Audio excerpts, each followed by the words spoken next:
¿Qué hay, familia? Esta semana traigo para ustedes el top 10 de los monarcas más fuertes de todo Solo Leveling. Recuerda que para que la información sea lo más fiel al manga, estaremos hablando con spoilers. También, si quieres dejar tu propio top, puedes hacerlo en la caja de los comentarios o incluso dejarme algún tema del que te gustaría que hablara. Comenzamos.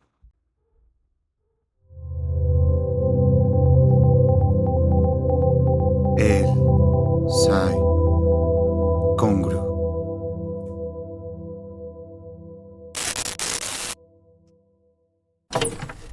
Con cero.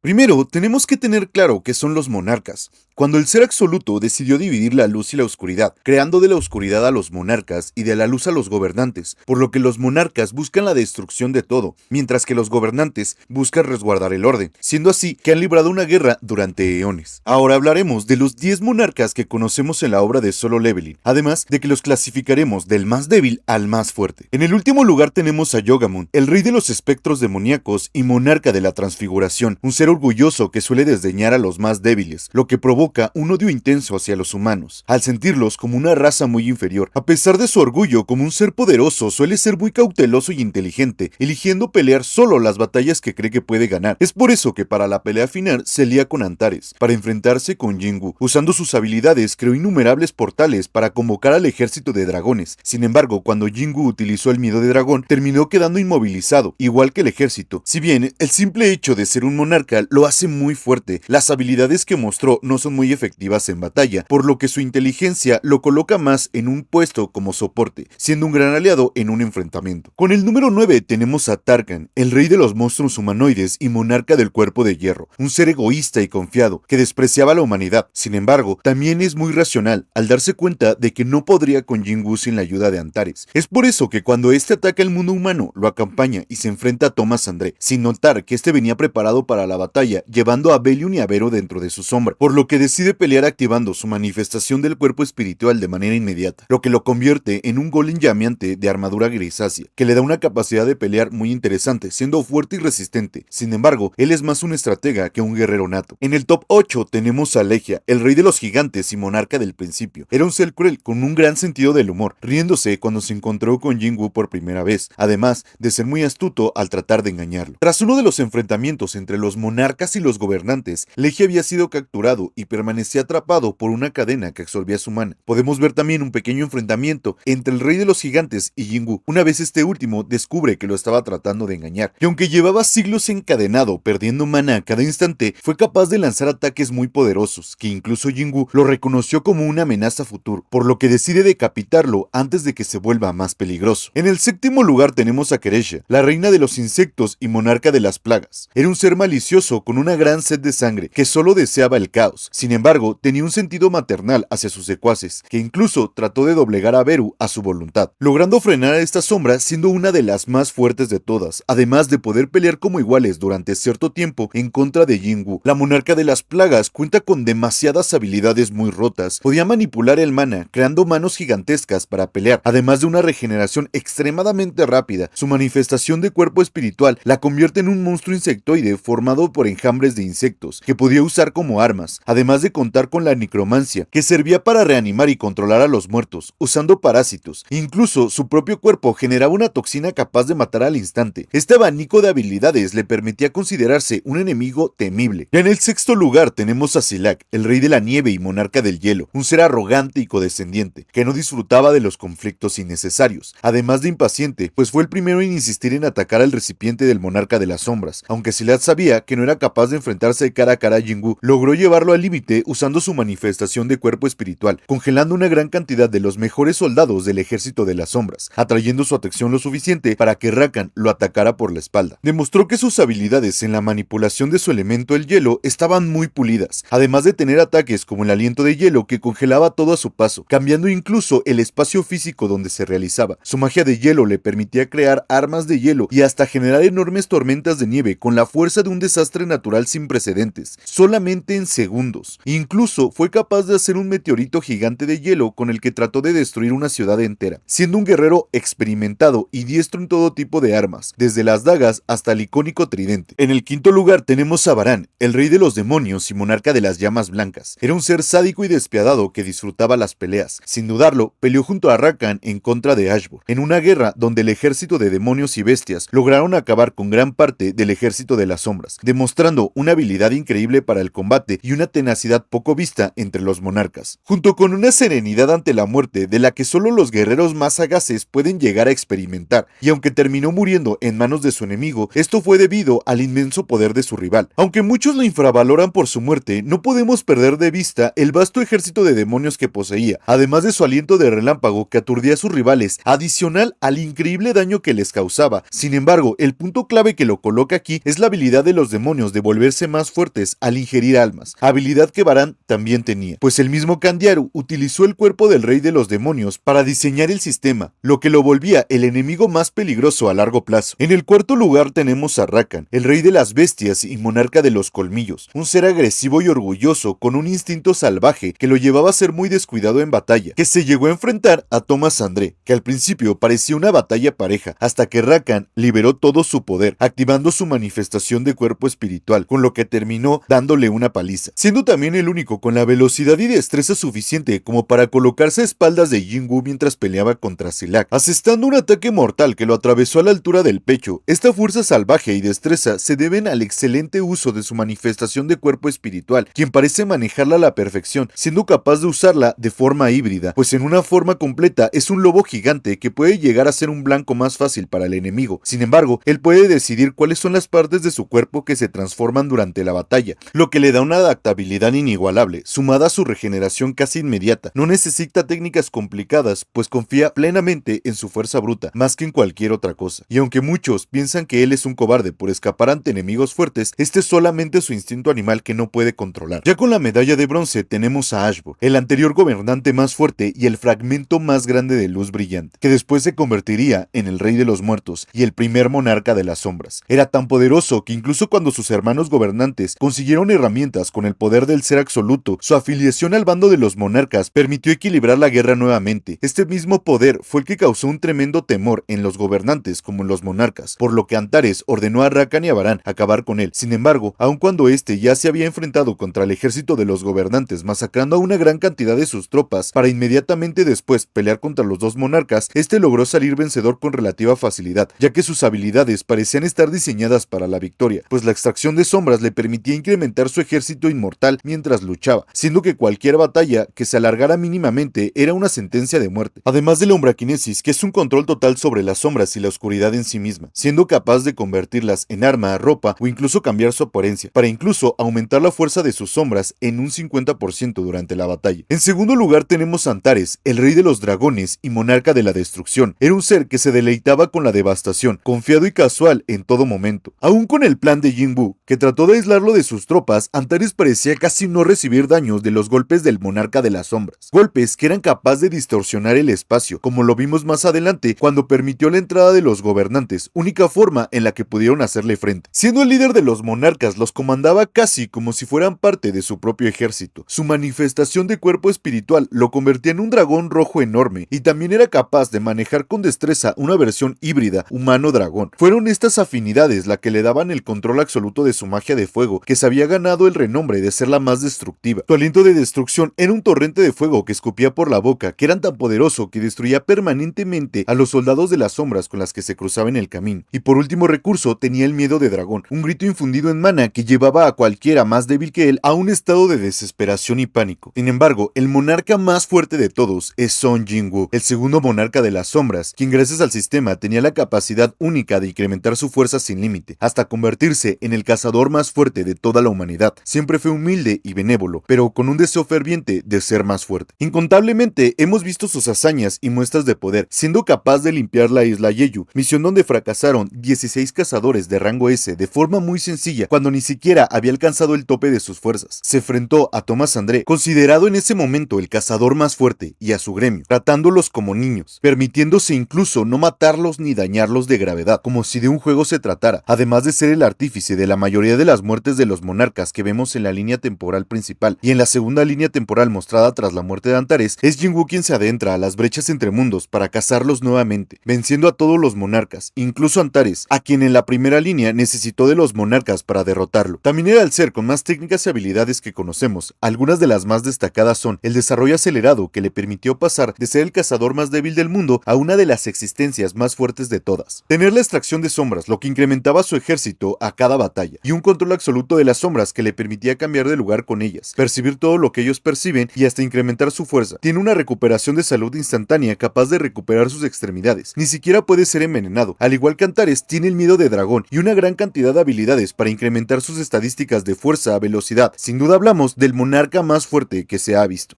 Eso sería todo por el video de esta semana. Agradezco muchísimo el apoyo que le han estado dando a los videos de Solo Leveling. Espero que puedan hacer lo mismo con los demás videos. No olvides que puedes seguirnos en todas nuestras redes sociales que te voy a dejar aquí abajo, y que estamos a punto de regalar una Mystery Box Premium para nuestros suscriptores. Solo tenemos que llegar a 3000 suscriptores en todas nuestras redes sociales. Ya solo hace falta Instagram y Facebook, así que contamos con tu apoyo. Yo soy Zero y él, Sai, con Gru.